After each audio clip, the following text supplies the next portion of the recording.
Hello, American Patriots, and welcome to another episode of the Ducote Show. You had many places you could be tonight, but you chose to be here, and for that, I am forever grateful. We are pressing forward with continuing to get the news out to the American public, and to the world for that matter, about what is the most important things that American patriots take dearly in their heart.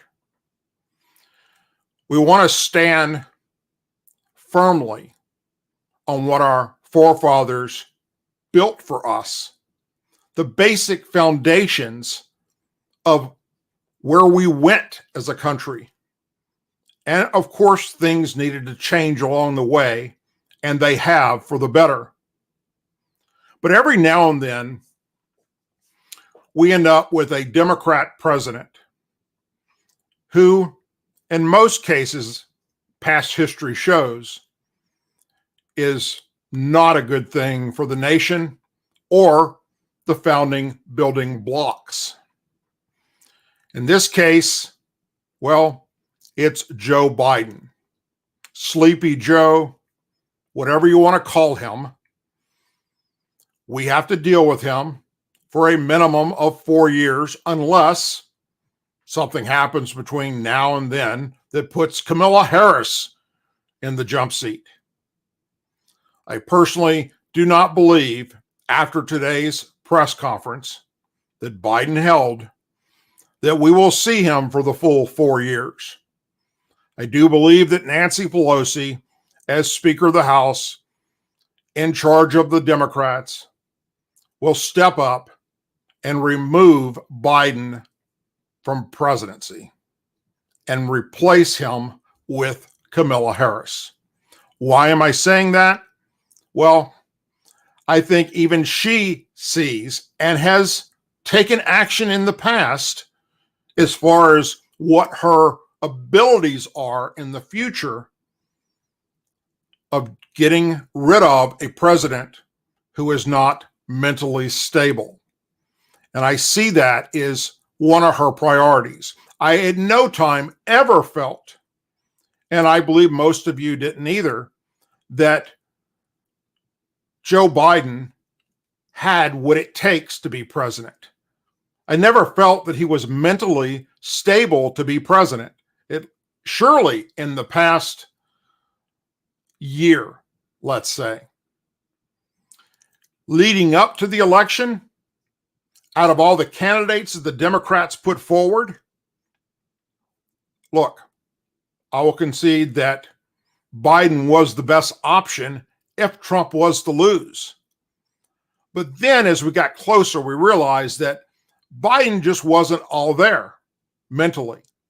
And I'm not making fun of those that have mental issues. Look, dementia is a thing. It exists. This is what happens when we get older. Hell, I'm forgetful and I'm not even 60 yet. But as we go on in life, we start losing a grip on what we're doing. And it became very obvious with him that that's exactly what has taken place. So tonight we're going to discuss his first press conference as president. There should have already been about 5 of them by now. And there's a reason why there hasn't been 5 of them. And there's a reason why every time he does get in front of a camera, he's ushered away when it comes time for questions and answers, because he can't go there. And he tried it today, and it was horrible. So what I'm going to do is I'm going to read something for you, and then I'll tell you exactly where you can go and find exactly what I'm reading to you. But I want you to guess. Here's the game. Guess whose words I'm saying. Take a guess where this came from.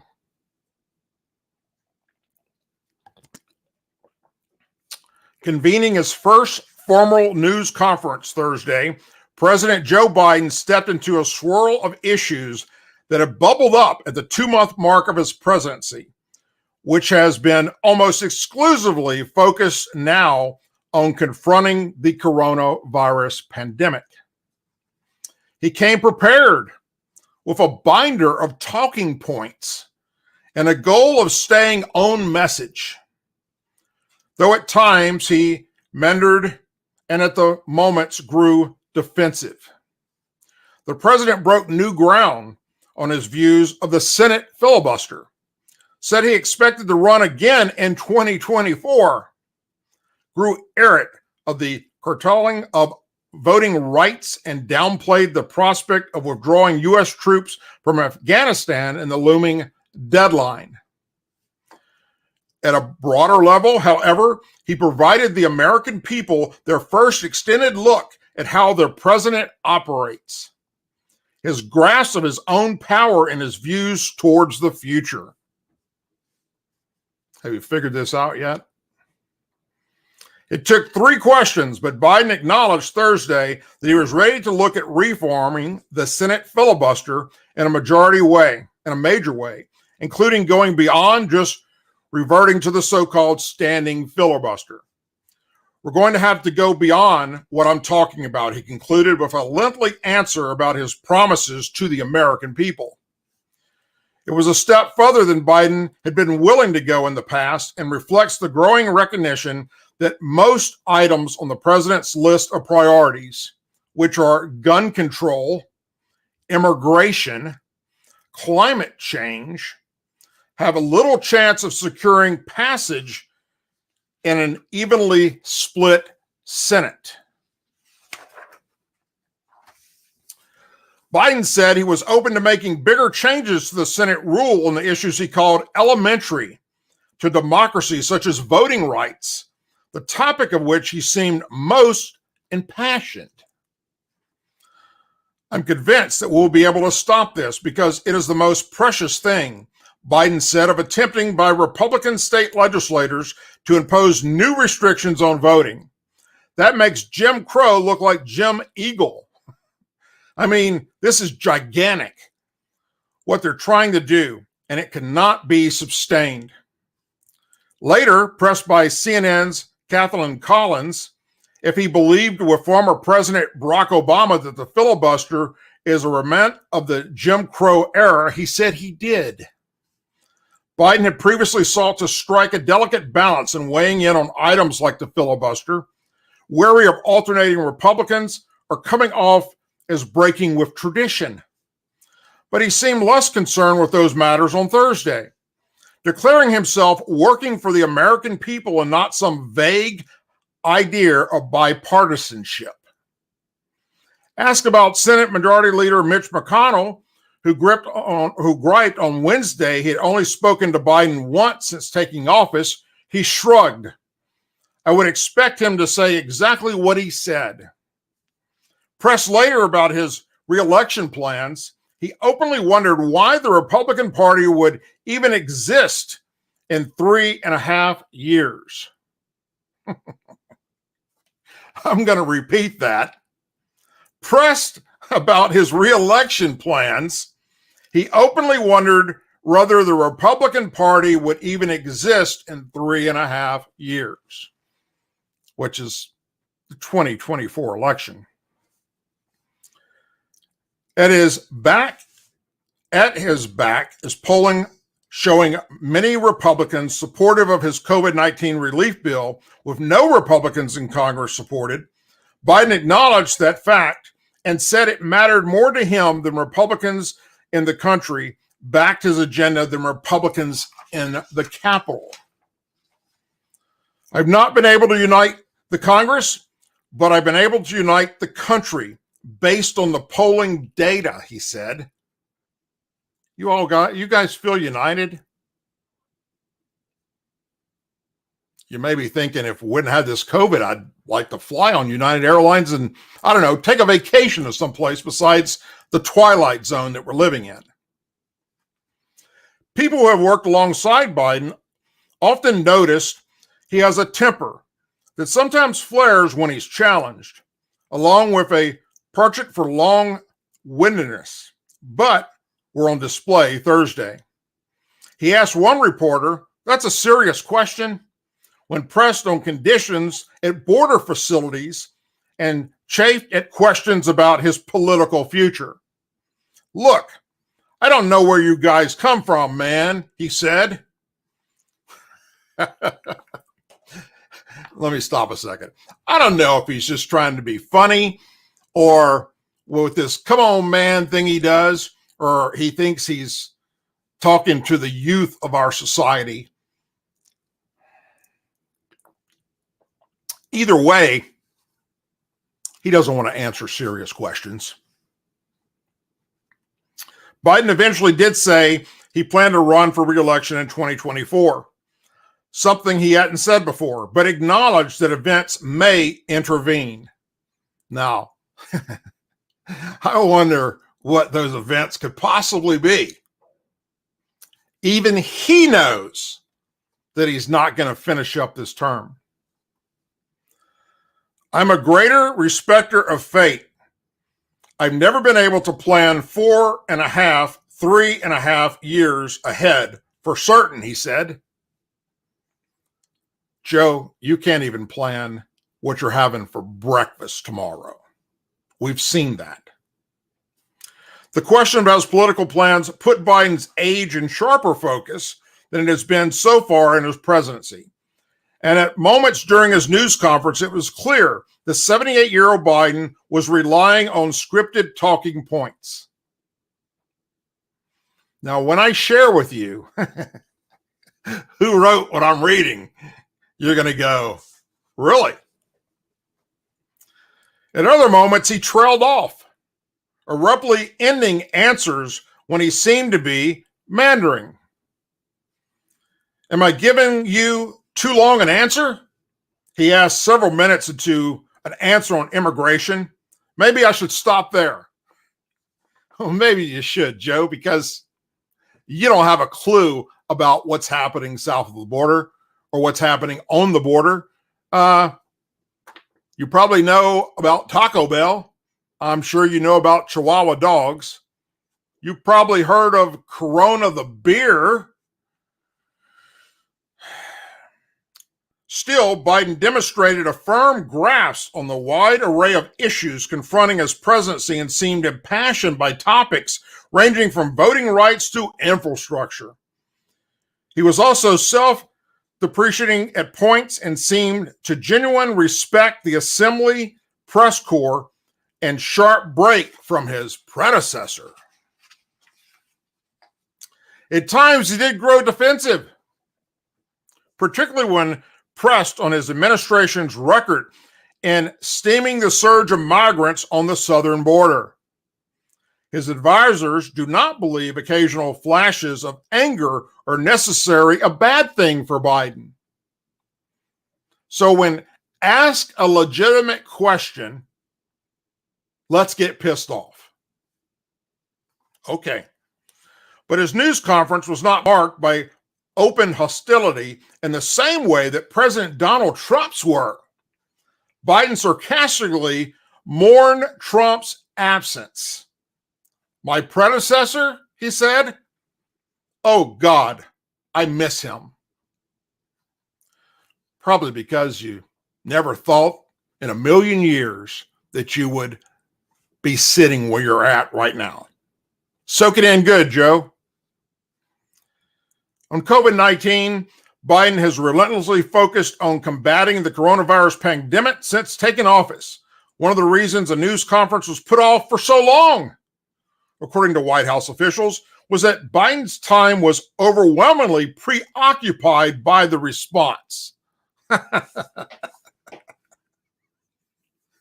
Jeez. Yet the news conference came at a moment when other issues were swirling.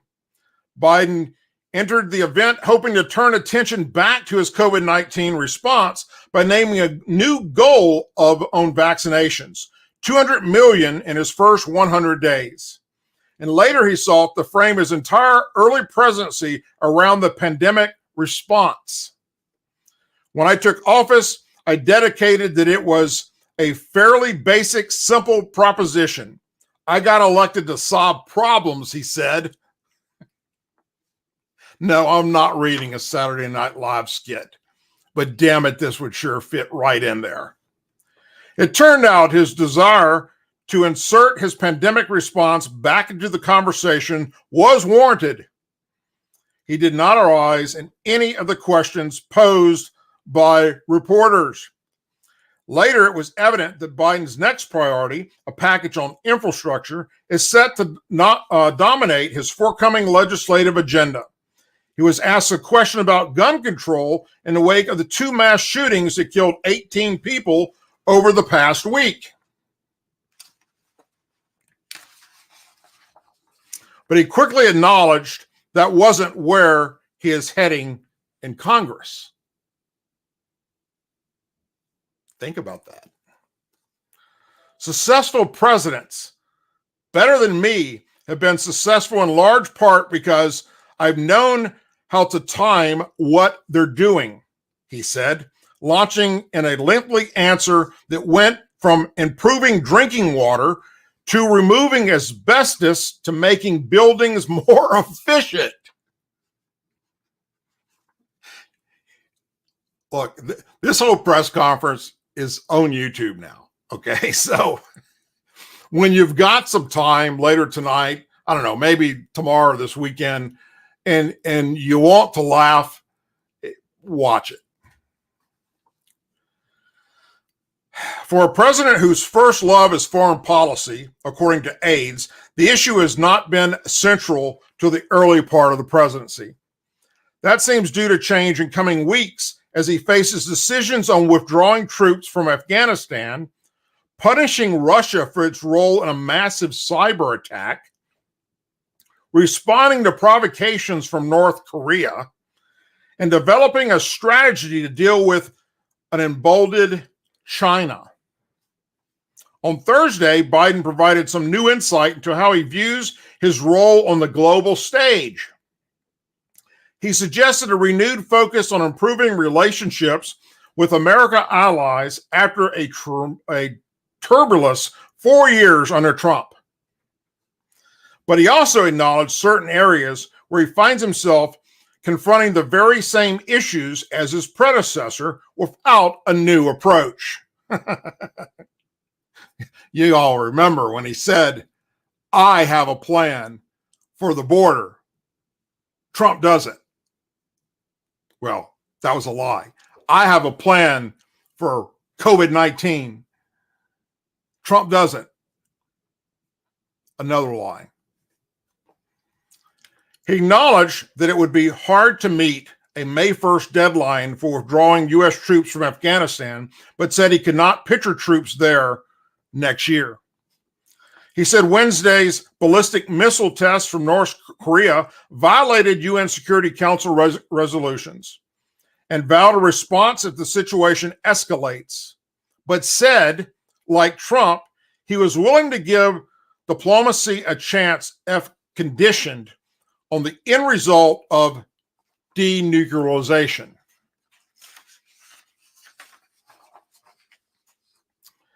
And although he declined to answer specific questions about Trump-era tariffs on China, saying they only touched a smidget of what the relationship with China is really about, his administration has left them in place for now, believing they provide leverage for future negotiations. Asked if North Korea was still the top foreign policy issues he was currently facing, something Obama warned Trump would be the case when he entered office in 2016, Biden said it was. Yes, he said, without elaborating. The most sustained line of questioning on Thursday's news conference was around the issues of immigration at the southern border, which the administration has refused to define as a crisis. Now, if you did not watch my show on Tuesday night or Thursday of last week, please do so. I interviewed a former ICE agent that explained some very, very important things that we need to know about the border. as well as a personal friend of mine who's an angel dad whose son was shot and killed by an illegal immigrant. Biden also sought to downplay the number of migrants crossing into the United States, saying it's a seasonal increase that mapped with previous years. He sharply rejected suggestions that more migrants were coming to the United States because of a set of rule changes he enacted that allowed some unaccompanied minors to remain in the country. He said he would never tell migrant child arriving in the country alone, we're just going to let him starve to death and stand on the other side. No previous administration did that except Trump, he said. I'm not going to do it. Now, let me stop there for just a moment. That's the biggest damn lie a president of the United States has ever told. Yes, they all fib about shit. But to say that our Border Patrol or anyone in our law enforcement that managed to apprehend a child under the age of 18 and then send them back across the border is laughable. And it's sad to even go there. That was not the policy of the Trump administration. At its heart, Biden's argument is that the current immigration situation was aggravated by policies enacted under his predecessor, which he said made it harder to house and process migrant children. He said with more time to enact new policies and rebuild the processing system, the current situation will be elevated. And he claimed he had directed top officials to speed up the pace at which relatives of migrant children are contacted to move them from government shelters. It's going to get a whole hell of a lot better real quick, or we're going to hear some people leaving, he said. We can get this done. We're going to get it done. Now, I'm going to repeat that because maybe you didn't catch it. It's going to get a whole hell of a lot better real quick, or we're going to hear some people leaving, he said. We can get this done. We're going to get it done. What the hell does that mean? What? Look, let's back up a moment. First, the game's over. Have you guessed what I just read? Who wrote that piece? That would be CNN. Yes, that's right. CNN gave him some positive coverage. And of course, mixed in there that they realize he's losing it. And they realize that he's not going to make it through the 4 years. So let's go back and look at what took place when it comes to our border when Joe Biden was a vice president and Barack Obama was president. Number one, the so-called, quote, kids in cages, which were not and have never been kids in cages. That sounds like a dog kennel and we threw kids in them. No. That liberal talking point and Democrat talking point from AOC and Rashid Tlaib and Alihan Omar is bullshit. Okay? It's buildings, facilities with air conditioning and heating and running water, and areas within the building that they have to cordon off to keep kids separated from adults that could do them harm while they're getting education, medical treatment, everything they need. All their needs are being met. Okay? That was put in place by the Obama administration. It was carried over by the Trump administration. Trump didn't change anything, but the Democrats and the liberals will no longer call it kids in cages because Trump's not there. Biden is. He's using the same damn facilities. And now it's called migrant children facilities. Continuing on, in 8 years,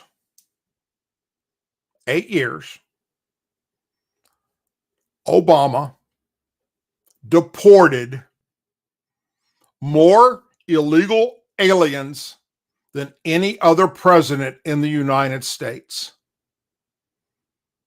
Not Trump.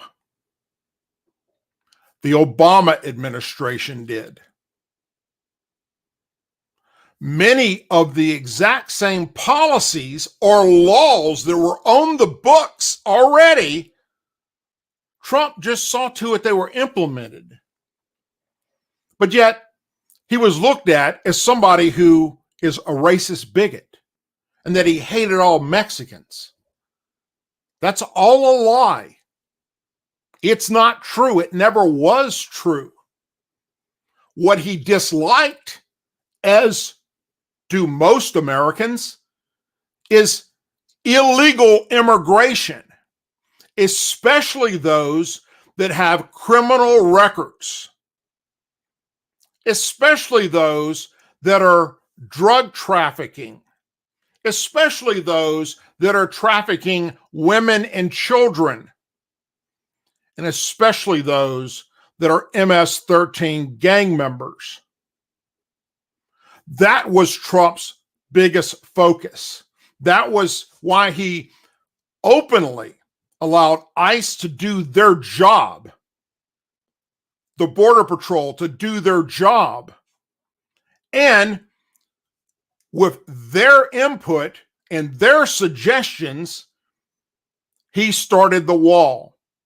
He already heard about what needed to happen on that border before he even agreed to run for president, because the Border Patrol has been telling us for years that we've got to have new fencing put up, we've got to have walls put up, we've got to have something to help us because we're being overrun. And sadly, with that overrunning under the Obama administration, border agents were injured for life. Several were killed. If you haven't heard of Fast and Furious, look it up. They got away with that. Gun running to Mexico. And the guns ended up in the hands of the cartel. And they used it to kill one of our agents and injure many others. And when Congress tried to get that information released as to everything that was behind it, well, Eric Holder spoke up, stepped up, met with Obama, and said, you got to squash this and put it away deep in the vault by presidential executive order that they don't ever see the light of day. And that's exactly what was done to it. We may never, ever know the extent of the dangers of Fast and Furious.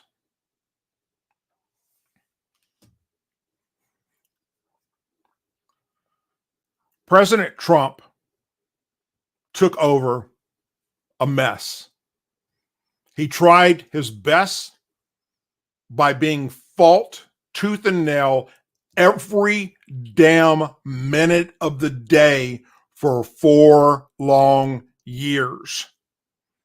He was fought by the Democrats. He was fought by the liberals. He was fought by all their talking points, CNN, MSNBC. And then towards the end of his presidency, even Fox News jumped on the bandwagon with hateful, trashful rhetoric. and fake news. If you're new to this program and you've just tuning in for the first time, go over to DouglasDucote.com and look at the investigations I did on the border.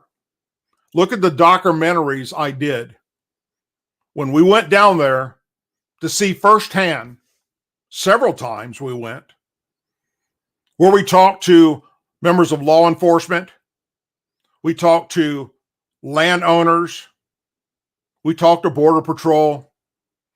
We exposed things that were happening, like Iranians coming across the border.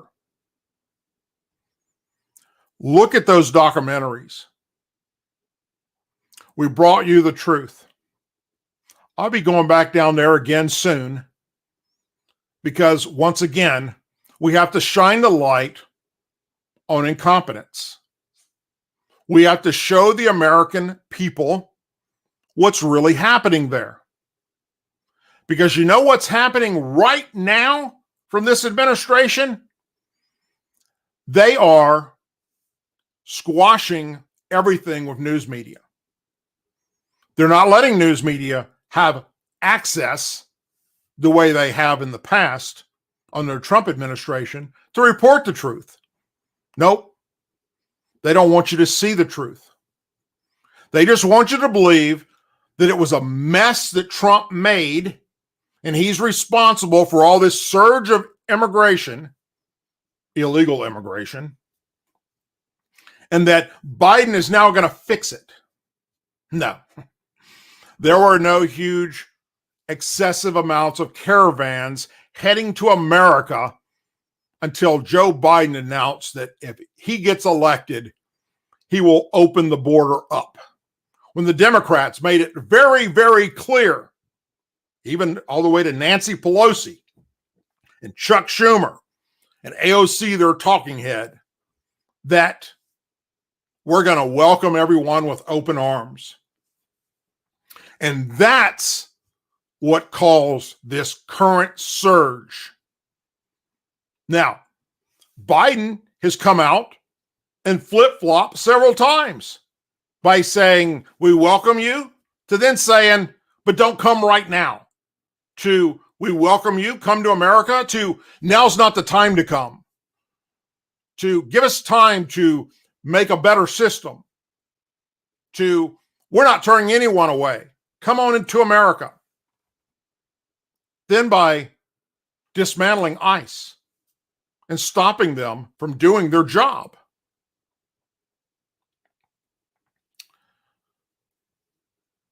Everything this man has done so far, or his administration has shown us, look at his Department of Homeland Security, for instance, and all the people he's got focusing on the border. They're a bunch of liberal idiots, literally a bunch of liberal idiots that have no clue what is going on down there. And they should carry their little ass down there and meet up with the Border Patrol, take off their suit and tie, put on a pair of boots and blue jeans, and do what we did. Go out there and let them show you firsthand what a border crisis looks like, what sex trafficking looks like, what massive amounts of drugs look like, what MS-13 gang members look like up close and personal. Hell, you can even touch them while they're handcuffed. But don't sit there and talk to a camera at CNN and MSNBC or in front of Congress and say, we don't have a problem. Everything's under control. And then Biden turns around and says, the problem is Trump made this. Trump didn't make shit for you. Other than he set this up to work. And you came in and are slowly but surely destroying it. And that's just one of the things he's managed to make very clear in his first few months in office that he plans to really screw up. Then we've got other things, our foreign policies. Newsflash, just so you remember, Russia has nukes. Newsflash, just so you remember, we really, even though Elon Musk has come along and built a new spaceship, it was Obama that canceled the space shuttle program and has been making us rely on who to get up to the International Space Station? Let me think. Oh, that would be Russia. That's right. Is that collusion that Obama did with Russians? Where we're solely dependent on Russia, whether or not our astronauts live or die? And now that's slowly going to change. And we may not have Russia launching us into space anymore if everything that Elon Musk has put forward and working with NASA continues to move forward.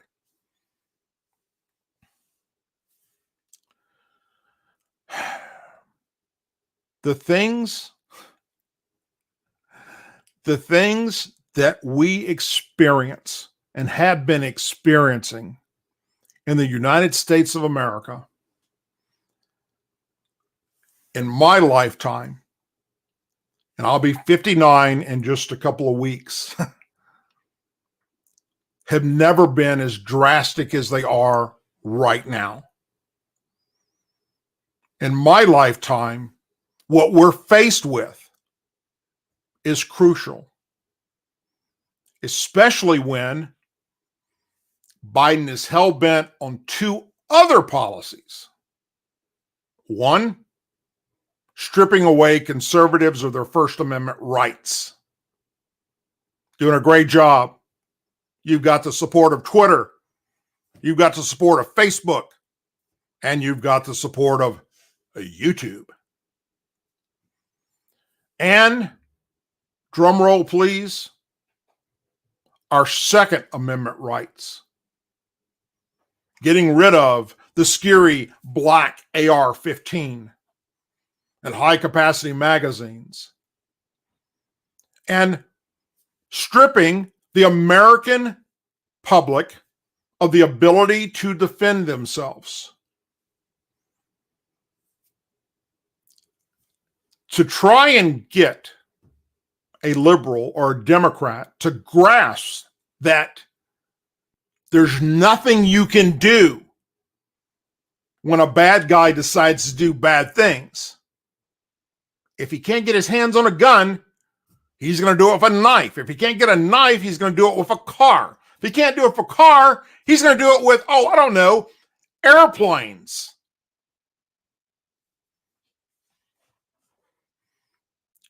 But they don't listen. Instead, they want to hurt you.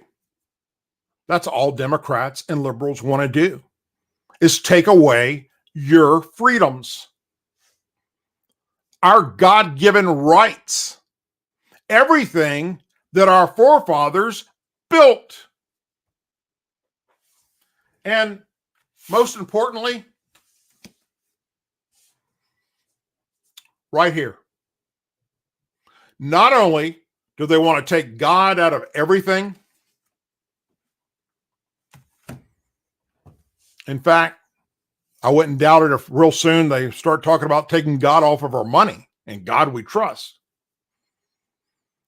But as you all know, we allowed 2 Democrats to swear into Congress with their hands on the Quran, taking an oath to Allah.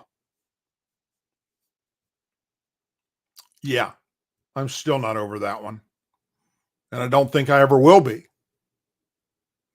As someone who has served this country honorably in the military and in law enforcement, it's absolutely disgusting to me what has happened to the Democrat Party. I used to be a Democrat. I was born and raised into a very, very thick Democrat family. Here in the South, that's what we were. And then as I got older and I realized that, wait a minute, it's the Democrats that are racist. It's the Democrats that are bigots. It's the Democrats that are trying to do all this harm to America and cut down on the budget of our military and defund our law enforcement. Then I realized that the Democrat Party had been infiltrated by far-left liberals. And today, that's what you have for a party. And sadly, because Republicans and conservatives, myself included, didn't do enough to stop them from infiltrating our school systems from kindergarten all the way through college. We now have that generation that Ronald Reagan warned us about, where we were just one generation away from the end of the United States of America as we know it. Leading up to this election, good God, I preached as much as I could about what was going to happen if Joe Biden got elected. Go back, look at some of my videos leading up to the election. Every one of them is spot on. Everything I said, every thought I had about how they think, it's 100% spot on. And I wish it wasn't. I wish that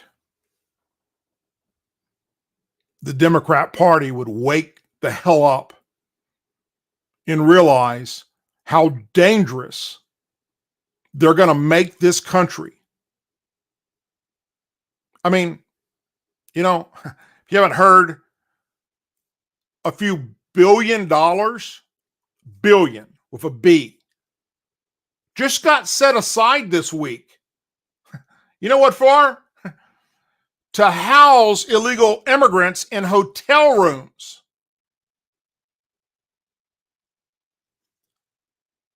You know, the first thing came to my mind was, what about our veterans that are homeless? What about our own homeless in America, where families,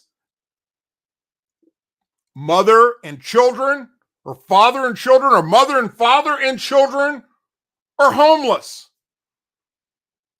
And the veteran population all across America that's homeless. Well, when they set that billion across the side there to put illegal immigrants in hotel rooms, that's all you need to know. That's it. If that doesn't prove to you that the Democrats care more about illegal immigrants having rights over the American people's rights, then there's no helping you. You're freaking lost. I wish it wasn't so. I wish that everyone could see for themselves. Let me back up. Not see. That's not.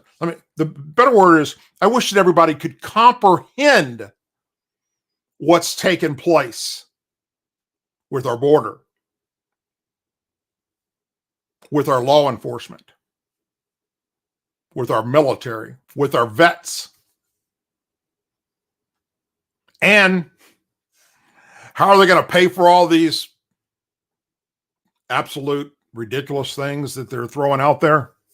They're going to raise your taxes. And they made that clear in the run up to the election. That's right. Yep. And right now, if you're an American tax-paying citizen, you're paying to house illegal immigrants in hotel rooms. My wife broke it down last night, and it came out to like $350 per day per immigrant. Now, I don't know about you, but hell, if you go stay at a Courtyard by Marriott, which is a very nice hotel, or any of the Hilton properties, anywhere, hell, Key West for that matter, you're going to pay less than that. So where the hell are we putting them? It's not Motel 6. I can assure you that much. I don't think they're going to have to worry about bed bugs. No, probably not going to have to worry about drug deals happening out in the parking lot, except for their own.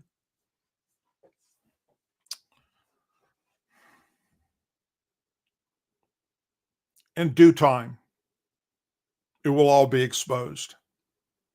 I will continue to do my best to expose it. I will continue to reach out and share with you the information that I feel is important, that every American patriot needs to know, regardless of if I'm talking about law enforcement or the border or our military or our foreign policies. It's important for me to continue pressing forward.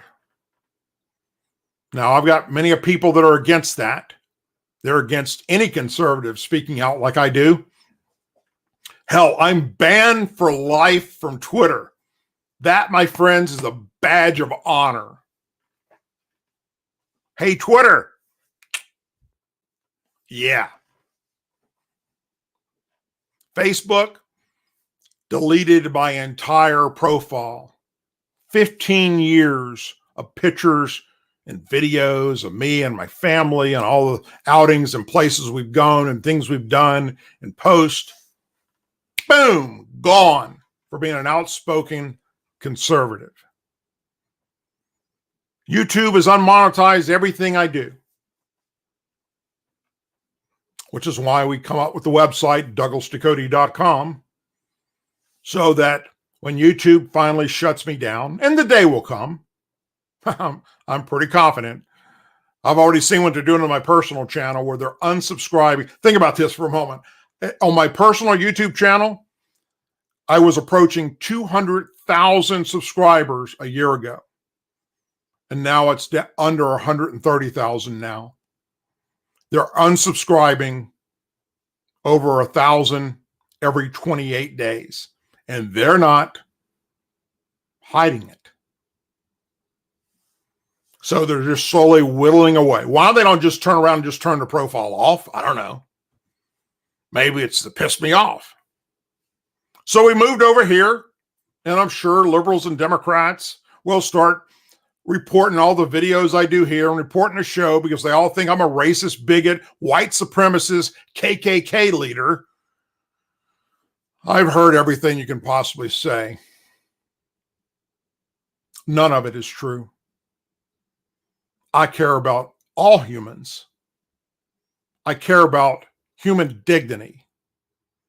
I care about American values. I care about God, our Constitution, and law and order. And if that gets me taken down from social media, well, I gave it my best. And I will continue to give it my best. And everybody that's out there trying to shut down and doing a damn good job of it, people like me that had way more followers, well, in due time,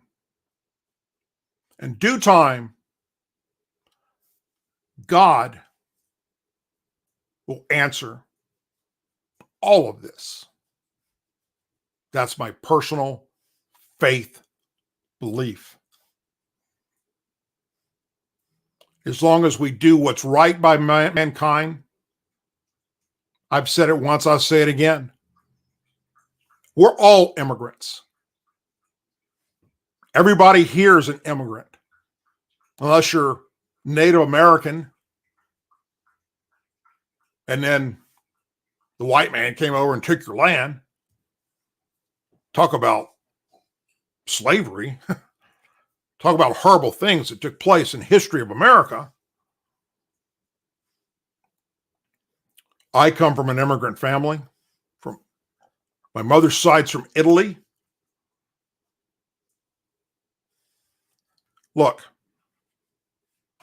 I welcome everyone to come to America that wants the same freedoms that I served and fought for legally. If you want to come here, I welcome you with open arms. And so do Republicans and conservatives, if you do it legally. If you're literally trying to escape with your life from another country, I welcome you with open arms, no matter how you got across the border. But for all those that are not going through checkpoints, they're doing that for a reason, folks. It's either because of sex trafficking, drug trafficking, gang members that can't get in any other way. As always, thank you for coming here tonight and watching the show. Please share it. Let your family and friends know about it. After the show is over and it becomes a regular video, I will upload it on my personal channel. I will upload it at DouglasDucote.com. Also on Facebook, we have a page called American Patriot by the Grace of God and a Facebook page called The Douglas Ducote Show. It gets uploaded there as well so that you may share it. Please say a prayer for our men and women serving in the United States military, our veterans, our law enforcement officers, our first responders and their families, our angel families, our blue and gold star families, and our country. May God bless the United States of America, more so now than probably at any time in our history. Thank you all for being here tonight. You had many places you could be, and you chose to be here with me. And for that, I'm forever grateful, and so is my family. Good night, everyone. Have a blessed evening, and I hope you have a wonderful weekend coming up.